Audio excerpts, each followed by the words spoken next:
मेरठ के एक डॉक्टर के साथ घटी यह सच्ची घटना आपको डर से थर्रा देगी।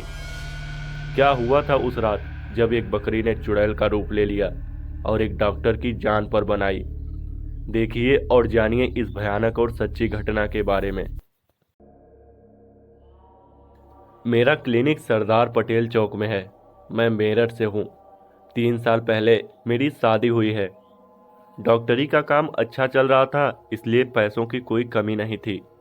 पर शांत जगह पर मैं रहना चाहता था, इसलिए शहर से थोड़ी दूर घर लिया था। सुबह शाम आधा आधा घंटा ड्राइव करके घर आना जाना होता था। सब कुछ अच्छा चल रहा था जब तक उस भयानक चुड़ैल से मेरा सामना नहीं हुआ था। आप सबको बता दूं, मैंने अपने उस भयानक अनुभव के बाद शहर के बाहर स्थित मेरा घर बेच दिया है और मैं सिटी में एक फ्लैट में शिफ्ट हो चुका हूं।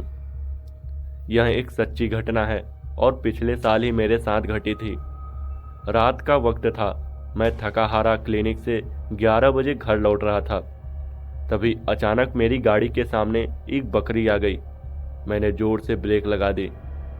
बकरी ने अपना मुंह गाड़ी की तरफ पलटा और मैंने देखा कि बकरी ने मुंह में छोटी सी खोपड़ी दबोच रखी थी। मैं तो दंग रह गया, क्योंकि बकरी कभी ऐसी चीजें छूती तक नहीं है। मैंने रिवर्स गियर लगाया और गाड़ी पीछे भगाई। वह बकरी धीरे धीरे बड़ी होने लगी और मेरी रिवर्स में पीछे भागती कार की ओर भागने लगी।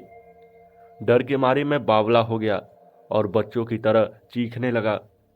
तकरीबन 70 मीटर तक मेरे पीछे भागने के बाद वह बढ़ी हुई बकरी ने चुड़ैल का रूप ले लिया और फिर से मेरी ओर दौड़ने लगी।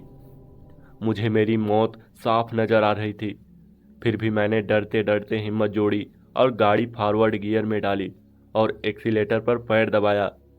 सोचा कि उसे कुचलते हुए आगे निकल जाऊं। यह मेरा जान बचाने के लिए मरणांत प्रयास था। जब मेरी गाड़ी उस चुड़ैल से टकराई, वह धड़ाम से हवा में उछल गई और पीछे की ओर गिरी। मैं पागलों की तरह रोता चिल्लाता गाड़ी भगाने लगा। तभी मेरे होश उड़ गए। मैंने कार की मिरर में देखा तो वह चुड़ैल मेरी कार की बैक सीट पर बैठकर मुझे घूर रही थी। अब मेरी आवाज निकलनी भी बंद हो चुकी थी और बस मैं कांपता हुआ गाड़ी चलाए जा रहा था और आने वाली भयानक मौत का इंतजार कर रहा था। तभी वह चुड़ैल पिछली सीट से गायब होकर मेरे बगल वाली सीट पर बैठ गई। मैं नजर घुमाकर उसकी ओर देख भी नहीं रहा था। मैं पूरी तरह सदमे में था, सीधा सामने की ओर गाड़ी चलाए जा रहा था। मेरा दिल तब बैठ गया जब उस डरावनी चुड़ैल ने अपने हाथों से गाड़ी में बैठे बैठे अपना सर शरीर से अलग करके मुझे देने लगी और विकराल आवाज में बोली कि ये ले, इसे संभाल कर रख, मैं इसे लेने वापस आऊंगी। अब मैं तकरीबन खुद को मरा हुआ मान चुका था और मैंने जोर से गाड़ी की ब्रेक पर पैर दे मारा। गाड़ी पूरी तरह घूम गई और गाड़ी का दरवाजा खोलकर मैं पागल जानवरों की तरह भागने लगा। वह मेरे पीछे आ रही है कि नहीं, यह देखना भी मैंने जरूरी नहीं समझा। 1 आध किलोमीटर तक दौड़ लगाई तो गला सूख गया और अचानक ठोकर खाकर मैं रोड पर ही धड़ाम से गिर पड़ा। सुबह में जब मेरी आंख खुली तो देखा कि मैं अपनी गाड़ी के अंदर था और उसी रोड के किनारे मेरी गाड़ी पार्क की हुई थी और रोड पर लोगों की आवाजाही शुरू हो चुकी थी।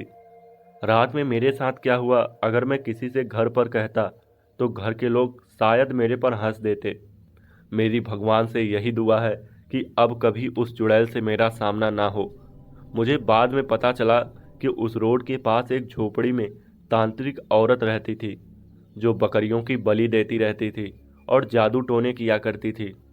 लोगों को जब यह पता चला तो सब ने मिलकर उसे खूब पीटा था और उसी वजह से उसकी मौत हुई थी।